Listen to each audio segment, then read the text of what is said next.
Hey everyone, welcome back to the channel. Today we're diving into a topic that's super important for both men and women, but doesn't get talked about enough. Kegel exercises. Whether you're new to the term or you've heard it before, I'm here to guide you step by step. So let's get started.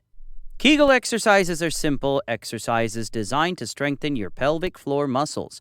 These muscles support key organs like the bladder, uterus, and bowels. Strengthening them can help improve bladder control, reduce the risk of prolapse, and even enhance sexual function. The pelvic floor is a group of muscles that form a hammock at the base of your pelvis.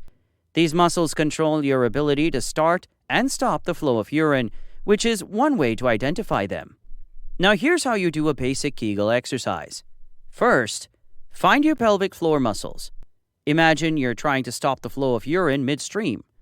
The muscles you feel tightening, those are your pelvic floor muscles. Second, once you've identified them, contract those muscles. Hold the contraction for 3 to 5 seconds, then release. Third, repeat this contraction and relaxation 10 times in a row. That's one set. Aim for 3 sets a day.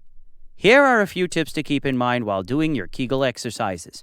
Avoid tightening your stomach, buttocks, or thighs. Only your pelvic floor muscles should be engaged. Breathe normally, don't hold your breath.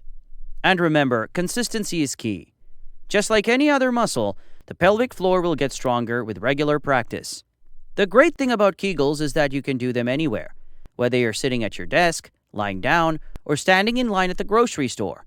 No one will even know. Let's talk benefits. Regular Kegel exercises can help with improving bladder control, supporting postpartum recovery, preventing pelvic organ prolapse, enhancing sexual health and sensation. And that's it. Kegel exercises are a simple, effective way to strengthen your pelvic floor and improve your overall well-being. Remember, results take time, so be patient and keep practicing. Thanks so much for watching. If you found this video helpful, be sure to give it a thumbs up, and don't forget to subscribe for more health and wellness tips. Leave a comment down below if you have any questions or experiences with Kegels that you'd like to share. See you next time.